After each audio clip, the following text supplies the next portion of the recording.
Hello and welcome to the Wednesday show presented by This Is Ibrox. As always, I'm joined by two fantastic guests. Kyran, you're an absolute glutton for punishment. How are you after hosting on Sunday?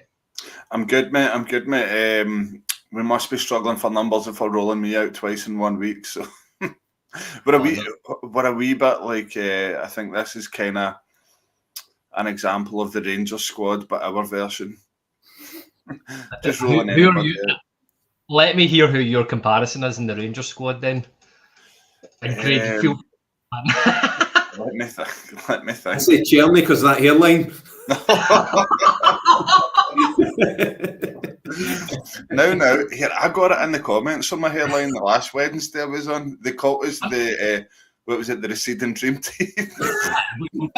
I couldn't believe that. I was offended by that. I'm fine with it.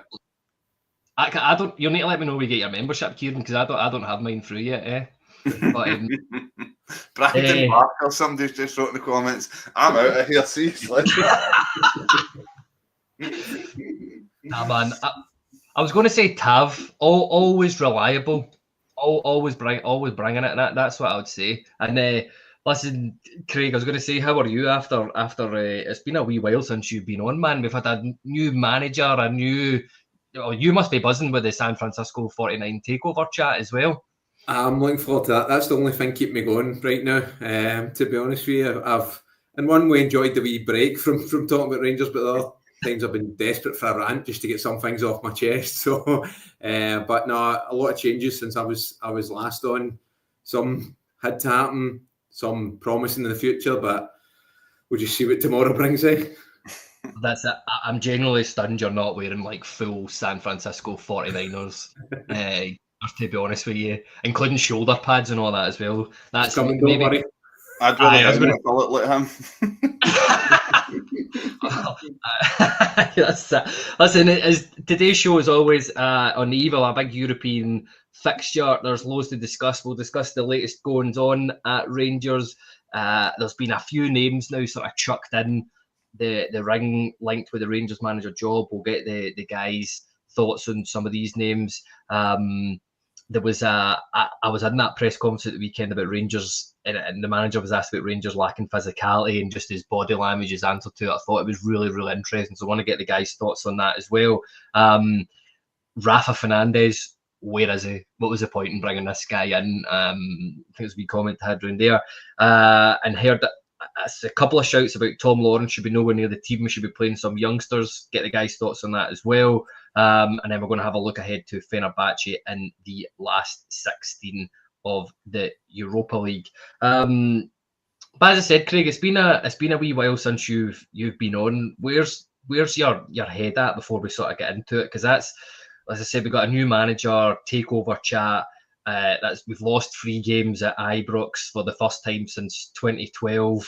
And they said that the deal has been to some people that will be watching out there.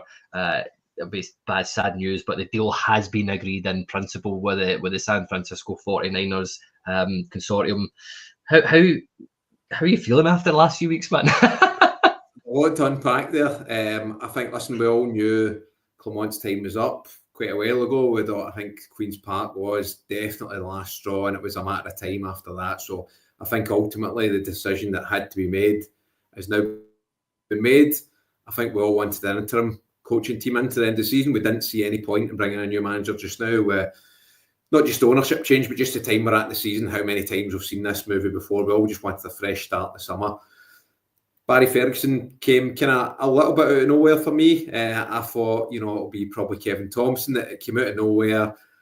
Do you know what? I think it's hard to pick an interim manager. I mean, what choices have you really got? And I think I really like what he's trying to do. I like his honesty. I liked at the weekend, some of his responses. I think he was measured without throwing any players under the bus. You could see how frustrated he was. And I liked how, he took some accountability. He said, I'll be working my backside off. So that's all you can really ask for him, to go in there and his coaching team and give it his absolute everything over the next few months to try and, get us through at the end of the season. So I've got no problems with Barry Ferguson. I think no blame goes on his door for what happens the rest of the season. I think he's ultimately trying to get by on the ownership stuff, I think it's just came at probably the darkest time. I think we're all just a bit checked out emotionally with the club and with the team, and we're so fed up.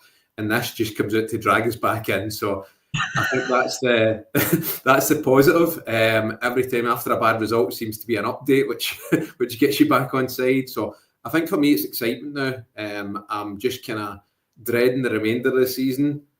Pretty much checked out on just let's get through it and just get to the summer. But I'm quite excited about what the future holds now, rather than a couple of weeks ago where I was really sitting going, where does this club go from now? So it's dark just now, but at least you can see there is change. There is changes coming.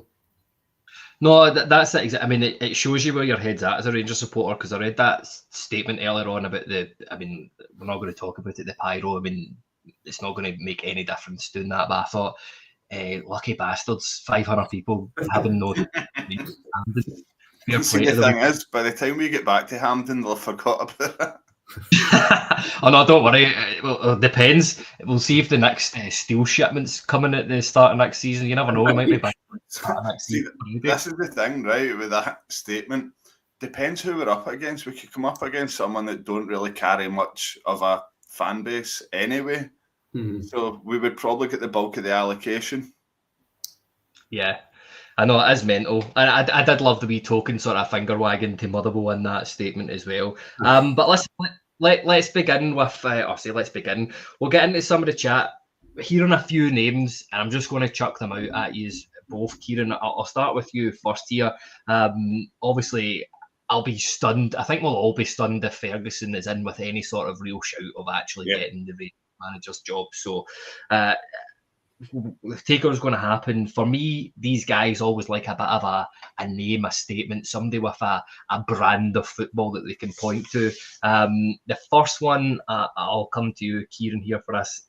I'll say it's probably the biggest name on the list, and it was Rafa Benitez, which I was kind of a bit not taken aback by, but I'm not sure if it's the right name. But obviously, some of the clubs he's managed: Liverpool, Inter, Chelsea, Napoli, Real Madrid, Newcastle. I didn't even realise that he was managing last year in Spain with Celta Vigo as well.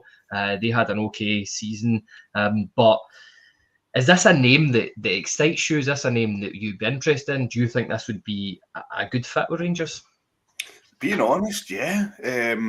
I know JB put the poll in our chat to see out the names I know you're going to name between Martin, Gerrard and Benitez, and I was the only one that voted for Benitez, and I was quite surprised at that. Maybe if it's not Benitez, this is the type of level of manager that gets me excited for this takeover, that they're going to make a statement, they're going to bring in a big name, and we're going to go for there. I mean, I like the idea of somebody like, I don't know, Bielsa, who absolutely revolutionised Leeds. I think I'm just going with a lazy link there. But in terms of Benitez, there's something about him I like. He's a Champions League winner, done unbelievable at Liverpool. There's that sort of, like the CV you've rhymed off there, Kyle. There's not many have got a CV like that in world football when it comes to management. I just really like the guy, and I think he would be a good fit at Rangers. And if it's not him, but this is the level that we're targeting, then I'm very excited to see what comes next. I mean, I know we're going to speak about Russell Martin and Steven Gerrard, but I find it strange that that's the only three names that are kind of out there when we're on the brink of a takeover. We're looking for a new manager. I thought we would see every name under the sun thrown at us. I don't know, maybe the folks watching can put a bit more in the comments of any more that they might have heard, but I thought there would be more names linked with us. Do you not think there's a wee bit of his time for being successful has passed, or do you think that it's just with a manager of Benitez's calibre would not, I don't want to say excel in the Scottish League, but it's not as challenging as other managerial challenges they've had before? I think that'd be the most polite way I can say that. It's Rangers, Celtic, and I was going to say 10 other diddies, but those diddies keep beating us, so there we go. Possibly, but you hear Mourinho when he was asked today in the press conference about would you ever like to manage in Scotland, and he was kind of like, never say never. Like, I love when there's packed stadiums and you're not playing in front of empty stadiums. He's like, and that's what you get in Scotland, and the passion between the old firm and all that. And so it is appealing to sort of these managers that have been round the block. So I don't know, I really wouldn't say no to it. again, I'd like to hear other opinions of folk in the comments. Yeah, no, the only thing I would say, like, I've got my cousin's husband is a Newcastle season ticket holder. He goes to every games, and honestly, I think they had this similar situation to us when the Saudis came in and bought them over, and Benitez was getting punted out. But he absolutely loved Rafa Benitez. He's got that emotional connection with the fans, and I think he would understand what it takes to play for a club like in a British city like Rangers, like he's done with Liverpool, like he's done with Newcastle, like he's done with Everton. Oh, God, it's so weird saying he's the Everton manager, isn't it? Mental. I think Benitez and Ancelotti have managed Everton. I know how many players managers can say that. Real Madrid and Everton in their CV, yeah. Mad. I know. Craig, right, the next one for you is, look, it's Old Faithful. We know him, we love him. Steven Gerrard, that name has been linked a lot. I don't know if it's just lazy or if there is a real possibility of Steven Gerrard come back. Obviously, his first managerial gig at us, won one title. Just me to say it, but should have won a treble that year. It was there for us. Obviously, went to Aston Villa. Didn't get off to great start, great success there, and then obviously moved to Al Ettifaq in Saudi Arabia. Is that a name you're happy with? Would you welcome Gerrard back at the club? I don't know if it's just me, just kind of misty-eyed looking back to the 55 season, but I would want Gerrard back in a heartbeat. I just think just the way he galvanised the club at that point. I mean, people talk about his trophy record, but he built a team from literally the scraps of nothing, and he just... I think Rangers, we need a presence, and we need, somebody that does get it, that can handle that side of things. I would have Gerrard back, if I'm being honest. I know he's not done well away from Rangers.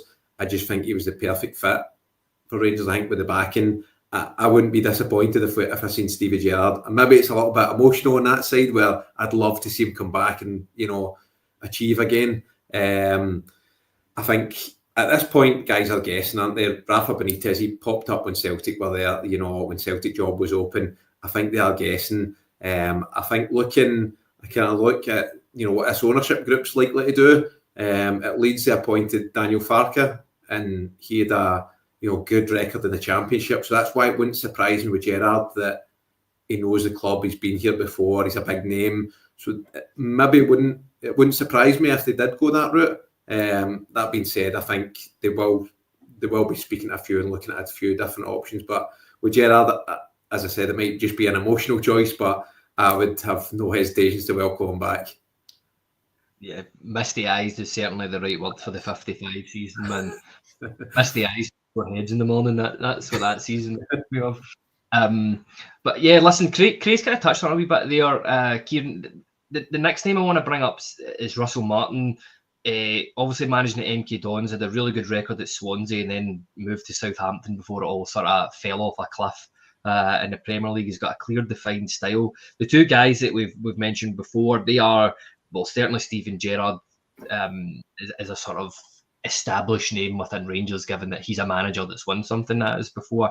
Rafa Benitez, as I said, his winning record speaks for itself. Russell Martin's a bit different in here. He seems to be the kind of the philosophy manager, maybe something that I thought we would go a bit on. I mean, I'll be honest, I was convinced that we were going to sign Jesse Marsh, like the I think he's current Canada ex-USA coach, ex-coach as well, just because of the links. He's a name, kind of knows the game, but he's now at Canada, so that won't happen. But do you think Russell Martin's a guy that the Rangers board could kind of look at?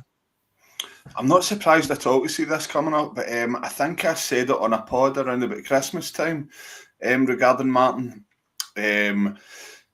Having watched a couple of his games, it kind of felt like, under Warburton, where we tried to play out for the back from everything by kicks, ball in the keeper's hands, that sort of thing, where it was like, this is the way we're going to play, and that's the hammered down style. It was very much like that. Now, it does have, like you say, that philosophy that he wants to stick by it. And if I'm right in saying Southampton went and got him from Swansea, they had to pay a fee, so they've obviously seen something there. Folk have spoken up. I do actually like his press conferences. He's refreshingly honest. I remember when we were linked with him before Clement came in, And he was asked in the press conference, and he says, "Firstly, I'd like to apologise for my performances there as a player, and secondly, I won't be your next manager." So that's actually quite funny. But I know firsthand, one of my colleagues from down south, his son actually plays for Southampton under Russell Martin, and this is before all this came about. He was out with me about a year ago, and he could not speak highly enough of him about how good a man manager he was and how nice a person he was. I don't know if that's what we're looking for at Rangers, but I do know firsthand that he really, really spoke highly of him. Oh yeah, listen, we've had too many nice guys in the building in the past few. Nice guy. I know. Honestly, I got the both of you there, Kyran, man. He's Shugs. Who was it you didn't like under Beale, Shug? Who was the assistant there? Under Beale? Yeah. Who was the assistant? The old guy. What was his name again? He just looked a lovely old guy that was just up for a jolly. What was his name again? Neil Banfield. Neil Banfield. Shug seemed to think we needed more of a hard man in the dugout. It was far too nice. I like Tom. Was it Tom Culshaw that used to just be squaring up to people? I like that. I like that for my assistants. Well, then we should just get Kevin Thompson in the dugout. That's all we need. A few comments coming in here.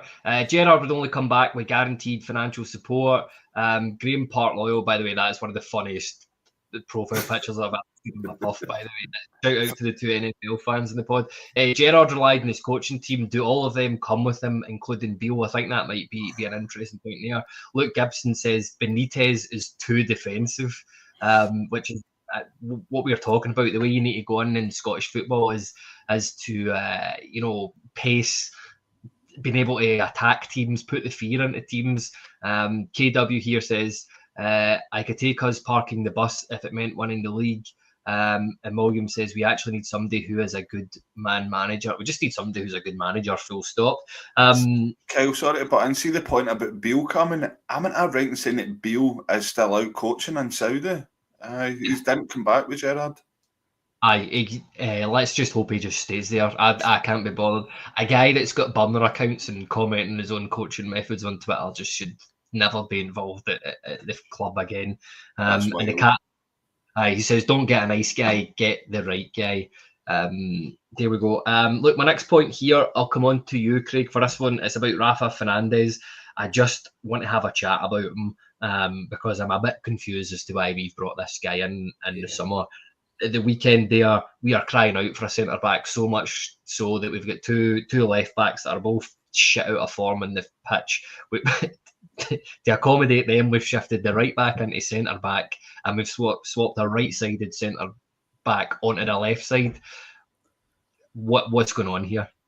I mean, I think obviously he's kind of struggling to settle and he's not showing it in training. That's the only thing you can sort of think about. I think it is hard because bringing in a younger player, I can't remember exactly what age he is, but kind of inexperienced, especially a defender. When you bring in any loan in January, they have to hit the ground running. And if it's someone that's going to take months to settle in, then what is the point? I think what Barry Ferguson's, what's happened to him is he's had NCL in for the Kilmarnock game. He's got a bit burned with that. He's wanted to get experience back in there.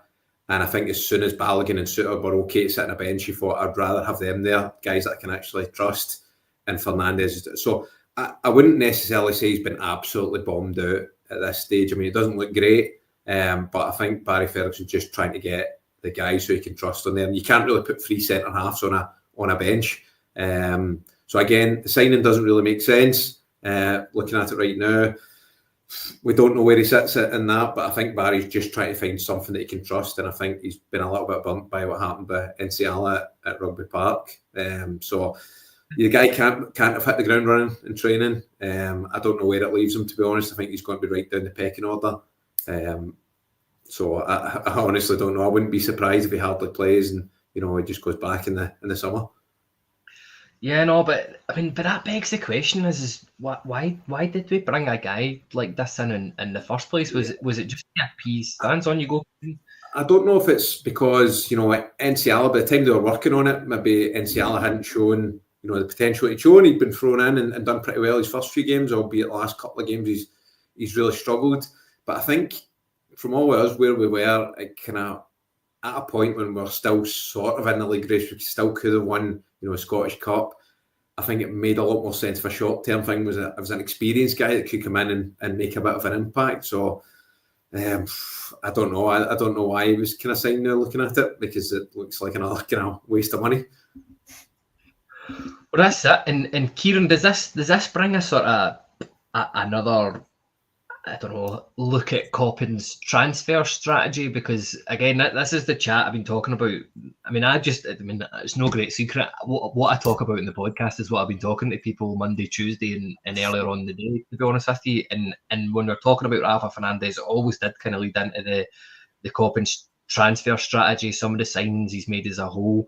I mean, because I don't know, I'm looking at it and I'm not really seeing many successes. I don't know if that's just the way that I'm feeling at the moment. If as part of the whole, as Craig says, like there's nothing to play for this season. It is very miserable this season. We're just kind of here looking at the light at the other end of the tunnel. But I mean, Diomande, Cortez, Jefte, Bayrami, Egeman, Proper, Silva.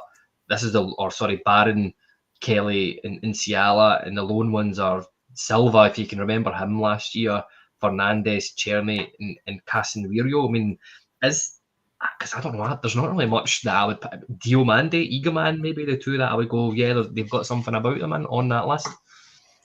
I think it's more a case of, I think the best way to put this, that I wouldn't write them all off, if you get what I mean. I think there's more to come from a lot of them, but I think there's been more of the jury's still out than, right, they've been a success or they've been a failure. I think you look across the board, guys like Oscar Cortez, he's here for 5 years. There's potential there that he's young enough that he's going to come back for the injuries and hopefully put a run together, maybe becomes a bit more conditioned as the years go on.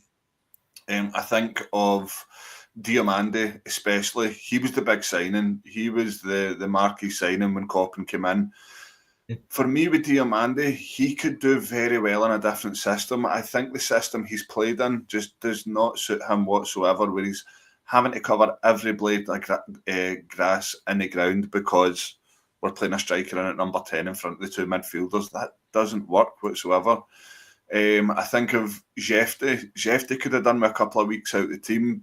It just looks tired to me. It looks like he's bogged down by how the team have been playing and how the fans have received it all. He's a young player, you're going to get that. Egeman falls under that bracket as well. Bayrami, really weird one for me. He's a guy that should be stepping up. Bags of experience at international level. He's been around the block with a half-decent career in Serie A, etc. So, I don't know. I think that we could get more out of these guys under a different management with a different system. I don't know. I think they'll just... we see it all the time under different style of managers. Look at Todd Cantwell under Beale.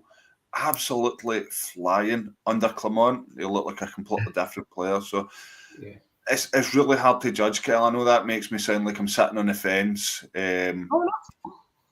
But I think that's where I'm at with it just now. Craig, are you the same? I mean, in a conversation I was having earlier on was that you can't judge Coppin's transfer strategies until we've actually sold somebody. That's and I kind of said, that kind of makes a bit of sense. But I don't know, like just some of these guys, I'm like the jury's still out on so many of them. Like Jefte's had a bit of a good season. But again, I don't know if it's just because of how bad he was. I mean, because he's a guy that needs a rest in the team. But yeah, I don't know if it's just because he was so bad. Kieran sort of touched on Bayrami there as well. I'm expecting a guy that we're paying 3.4 million for Serie A just to come straight into the team and excel, but he's not. So Proper's another one. Just I don't know about that, to be honest, in the SPFL. But yeah, what have you made of Coppin's transfer strategy as a whole? I've been very disappointed with the recruitment this year, and I'll touch on it again, but I think we do need to put a bit of context before, we totally rip Coppin to bits. I think the points I want to touch on is he's had to drop the wage bill, he's had to get players off. we've had to wait for that to happen for him to be able to bring players in. So that could have missed a lot of timing in terms of might have missed out on a lot of targets because he couldn't get guys shifted in time. So I think he has been dealing with challenges. I also think he maybe got over promoted and took more responsibility than he was originally was originally due to. That being said, I think the jury's well and truly still out on him because I think as much as recruited some players with potential, I think it comes back to your early point about physicality. Are they the right players for Scottish football, or are they just guys that you think have got potential we could sell on? Yefty, for example, I liked him at first. I think there is flashes a good player. I don't know if he's ever going to be a fullback that can play in Scotland.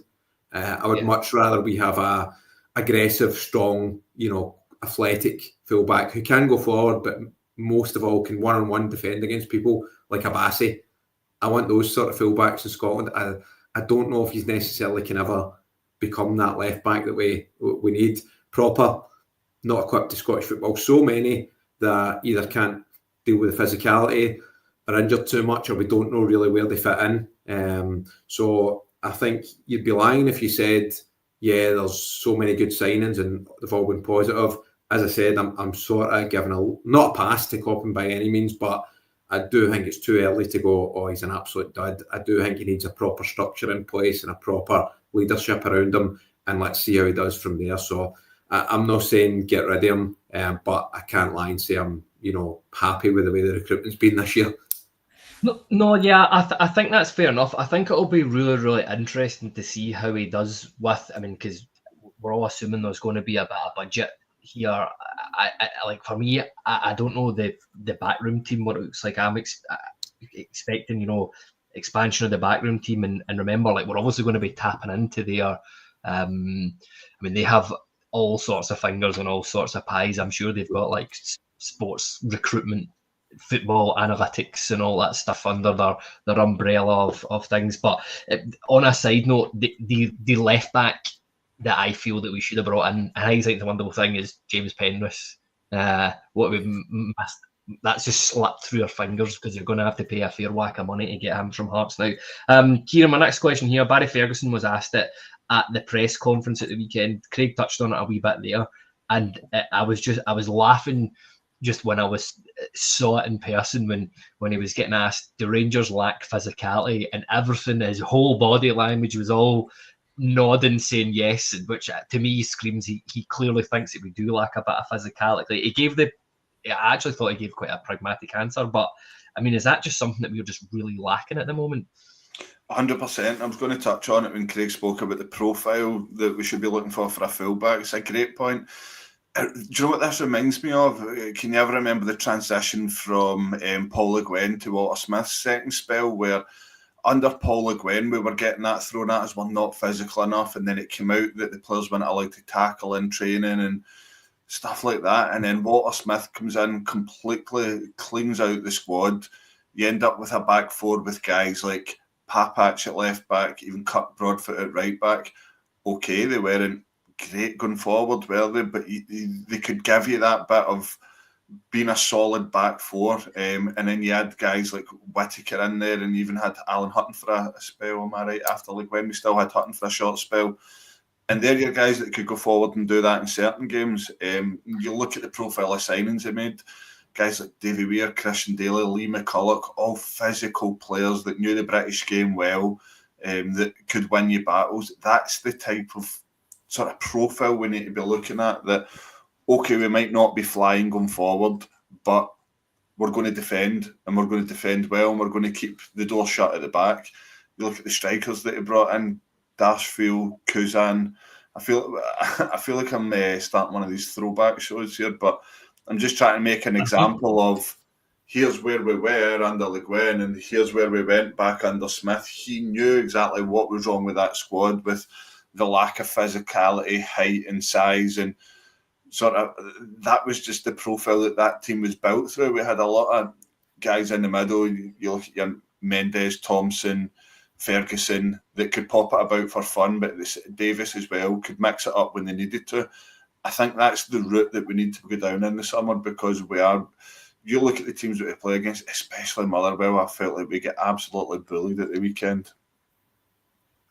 Yeah, no, absolutely, totally agree with you. You've got to impose yourself against teams like this to start off, and then use your technical players once they tire down.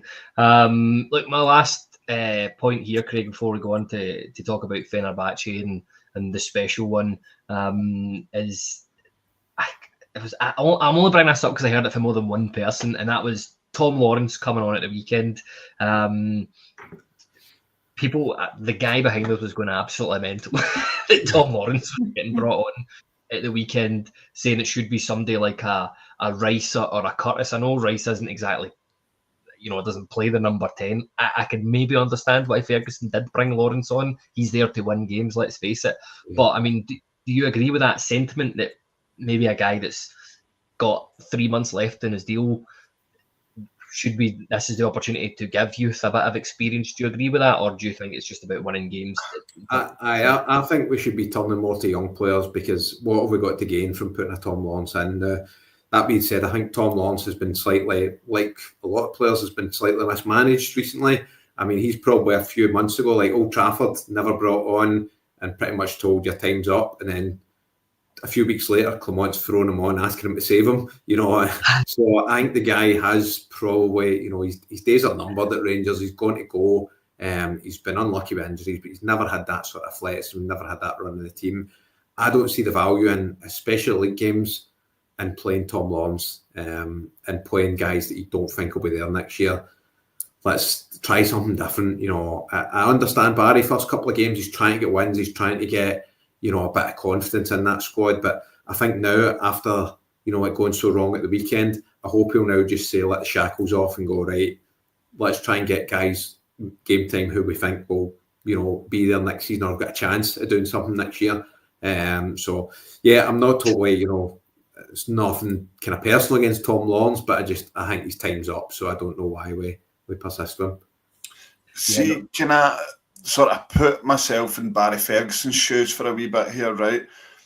I don't think Barry Ferguson's main concern is what young players can be ready for next season. I think his one and only goal at the moment is to get past this game against Fenerbahce. So I don't agree with playing Lawrence either, but if I'm thinking from where Barry Ferguson's thinking, Barami's shit out of form, Haji is the exact same shit out of form. I think he's thinking in his head that, right, if I can get Lawrence fit, maybe he could give me something more than the other two in these games against Fenerbahce. He's got a wee bit of experience. Listen, see if we get put out of Fenerbahce and we're still seeing Tom Lawrence come on ahead of youngsters in the league games, then I'll probably understand it a wee bit more, but I can kind of see why he's done this. No, I think you've both raised some fair points here. I've just got the feeling that like Tom Lawrence is one of these guys that managers just absolutely love, just love to have him around. But yeah, it'll be interesting to see. Right, let's talk about the Fenerbahce game. But I want to come on to some of Mourinho's comments before it, because I thought this was brilliant. I'll start with you here, Kyran, on this one. It's not really about the game as such, but it's when he got asked by a reporter about Philippe Clement, and he could talk about what do you make of Clement going to sack, and he says, do you think I'm going to comment on what's his name, Philippe Clement? I'm not going to answer.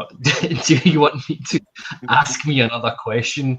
And then about a minute later, it then goes on to say, I think it's going to be much more difficult when talking about Ferguson with him as a coach rather than the previous coach, because the previous coach was more worried about philosophy than what happens on the pitch. It's on the pitch that you must win matches. It's not philosophy. And for sure, Ferguson will be much more pragmatic, much more objective.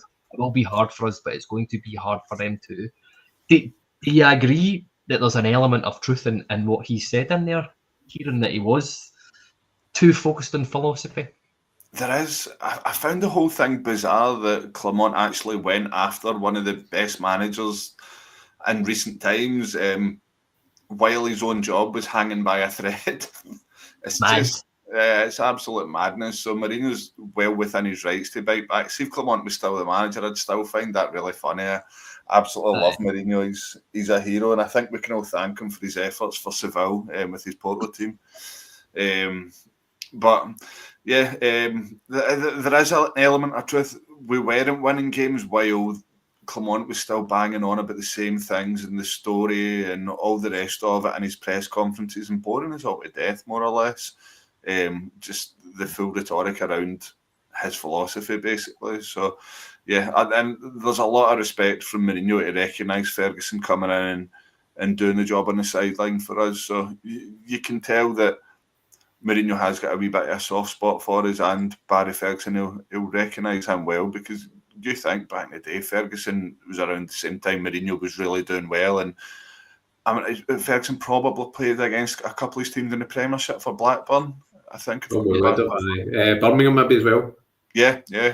So, yeah, I absolutely love Mourinho. I hope he doesn't win tomorrow night. I hope his team doesn't get the result they want. But yeah, he's a hero. Yeah, no, and listen, another wee question. I'll come to you here, Craig, for this one. Again, not really talking about the games, but it's a good talking point, and we are looking for a new manager, which is good. But he says, for me, passion in football is everything. For me, to play in empty stadiums, to play in competitions where there is not that fire of the passion, it doesn't make any sense. Rangers and Celtic, they are big clubs with big fan bases, with big emotions, big responsibilities, big expectations. Why not?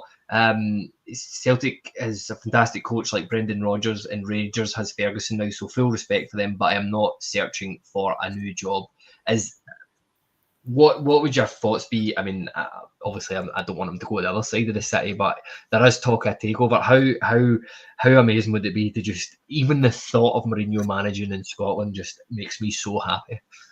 I would absolutely love to see Jose Mourinho managing Rangers. The guy's absolute box office. He has absolutely zero fear. It would be brilliant, but I can't see it in the near future. I think he's quite clever the way he deals with things, because he never rules anything out. He likes being in the spotlight. He likes the attention. He likes somebody chasing after him. You never know one day. But I think he's just keeping his options open there. But I would love to see Jose Mourinho managing for Rangers. That would be total box office. How many other managers would get away with that reply? You never know. Not batting it down. And listen, I'm just waiting for the photo of Parag Marat and Jose Mourinho strolling about the main streets of San Francisco somewhere. Let's get the rumour started. Fantastic, man. Listen, Kyran, next question here for yourself. It was Yanis Haji in the press conference just before we came on. I just thought it was a really interesting comment, and it gives us a wee chance to talk about him, especially his performances of late. But he says, the motivation for me is to represent Rangers as best as possible. This huge club has made me a better man and a better player. It's up to me to deliver my best performances. Every player will have an off day, but one thing I have done for this football club is give every bit of energy. It won't be any different tomorrow. And obviously he's talking about how much he's looking forward to being back in Istanbul. I think that's where he was born, and he lived there for a number of years as well. So, but it just brings me. I don't think you can ever doubt Haji's commitment to Rangers, his effort. But is he a guy that you're expecting to see here next season? Are you expecting him to even start tomorrow? I'm expecting him to start tomorrow. I feel if he's doing the presser, then that kind of gives you a wee hint that he might be starting. Who else would we play on the left? Let's put it that way. So, unless you had the Jeff de Ridvan sort of combo that we had against Spurs at home. In terms of next season, I think the fans are split on Haji currently. Sort of short-term mentality that he's not been good enough recently to be kept on. It all depends on how much he's looking for. Now, there's a lot of noise around Galatasaray that they might come in and snap him up. But if I am right, we can trigger another year on it. But again, that would be a ridiculous wage, and that's what we fought against, and that's what kept him out of the team at the start of the year. So I think for the sake of Haji and what he went through last summer, he's not going to want a turbulent summer. He's probably going to be trying to agree something either with Rangers, and if it's not to be here, then I'd be very surprised if his agent's not having discussions elsewhere. If it was me, I'd like to keep him. It kind of goes back to what I said earlier. I think he can work better in better systems. I think in his time here, he scored a lot of important goals and had a lot of important assists. Maybe not as many as we would want. I think we would want him to be hitting Czerny numbers, given how creative that he can be. But I don't think he's where Czerny's at yet in his career. But yeah, I love Haji as a player. But I can see this being his chance to go back to Galatasaray. When you talk about him being born in Istanbul, if you remember the famous picture of him with the sort of baggy Galatasaray top on with Haji 10 on the back holding his dad's hand, you can see Galatasaray bending over backwards to get him, and we know that they pay through the nose in Turkey, so you can see him back there. Well, that's the thing, his agent must have been rubbing his hands when he got this tie, because he's like, that saves me a flight out to Istanbul. He can just walk across the road after the match tomorrow night. But yeah, I agree with you there. It'll be really difficult to see Haji here next season in that wage structure. But it would be the most Rangers thing on earth to bomb a guy, not have him anywhere near the first team for the previous season, and then the next season give him the wages that he was on the year before. Who knows though? We might have the money to give him the wages next year. We really don't know where we're going to be at. Yeah, well, that's what I mean. Hume, watch him. He's going to be armband and everything next year. I'm telling you. Right, couple of comments. KW here said if Haji wanted a big payday, whether it's here or somewhere else, this is his chance. And Robert Binney says Haji might wait to see who the manager is going to be. And I think I think a lot of the players are going to be a bit like that this year as well. Craig, the next comment here for you is Barry Ferguson.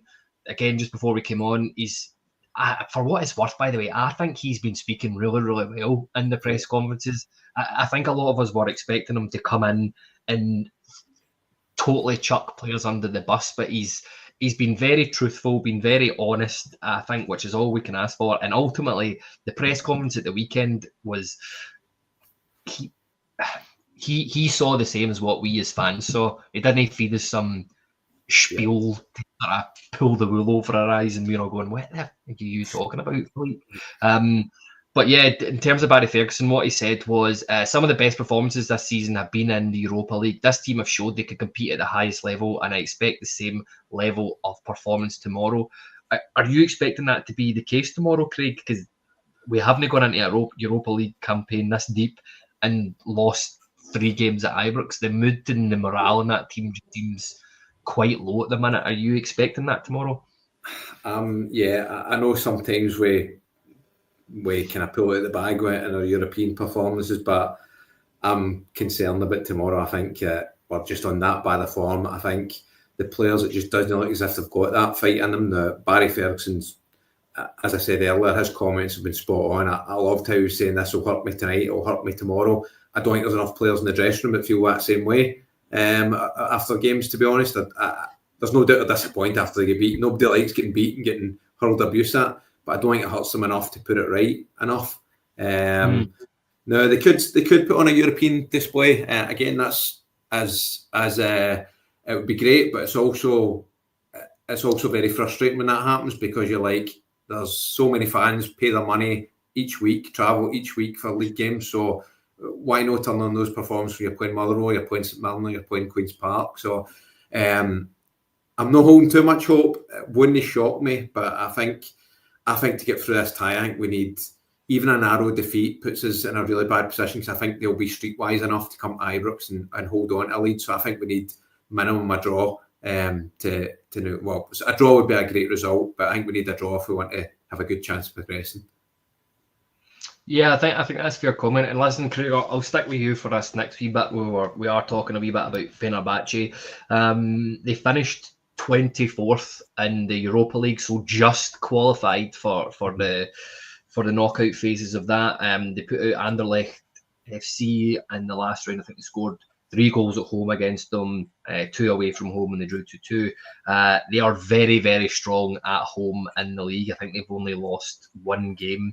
They've won all their other games at home. They're sitting second in the Turkish league at the minute, 4 points behind Galatasaray. They play this 4-2-3-1 where you can switch to a 3-5-2 and a 4-3-3 at times. They got a good. This is this could be applied to any Mourinho team since he came in at Chelsea in 2004, couldn't he? But, you know, the low mid-block, defensively very pragmatic, know when to trigger. As I said, a very stereotypical Jose Mourinho setup. On paper, that seems like the worst team that we could possibly play at this moment. Everything says we're not good at dealing with this. How are you expecting Rangers to combat this? Are you expecting any changes or anything like that? Or are you just... I mean, the one I thought he might throw into the midfield just for his legs is Sterling, and just try and, you know, so that he can support defensively as well. I think he might go Ridvan left wing and try and protect there. That leaves the question, who's he playing the number 10? Is it Haji, which doing the press on maybe would start, or is Diomande one up? I don't know. I think my problem is if we sit deep, you know, and in that sense, we don't have the legs to get us, you know, higher up the park and, you know, attack them.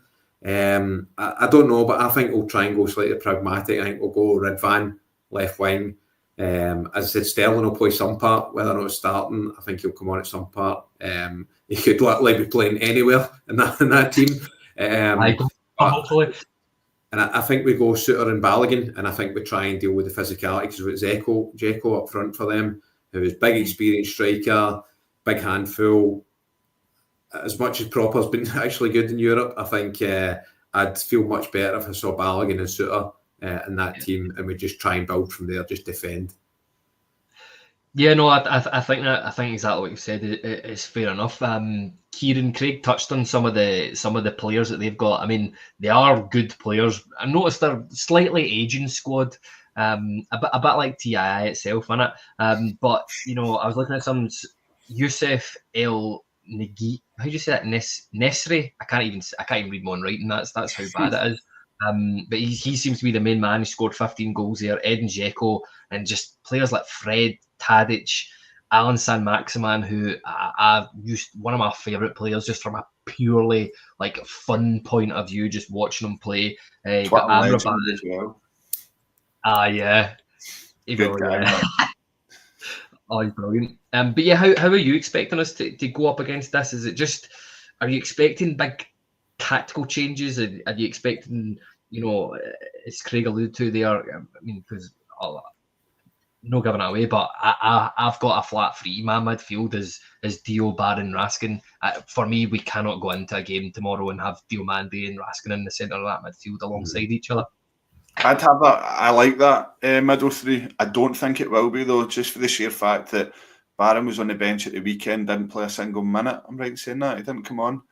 I know he has travelled, but that middle three's worked for us. Was it away to Nice?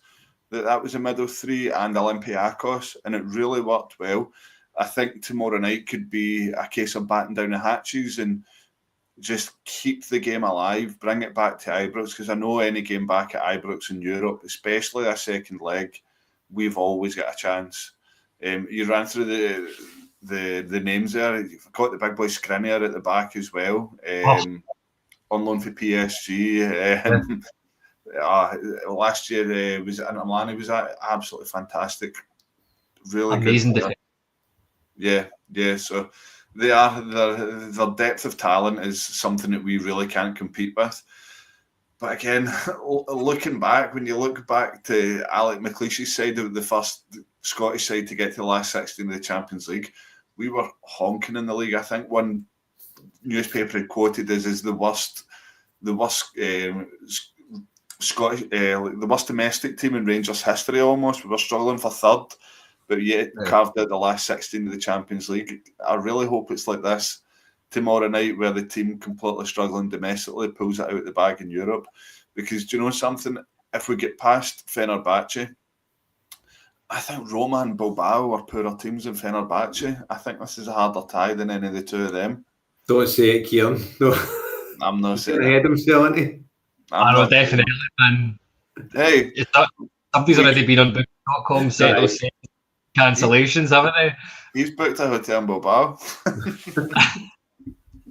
We can all but dream. Come on, we need to be positive about something. That and the 49ers. That's that. I know. What have you two? Is that you two? You two stick on 49ers fans now? Is that what it is? Is that official? I was a Dolphins man, but I could be tempted to change with this. I'm always a giant. I know.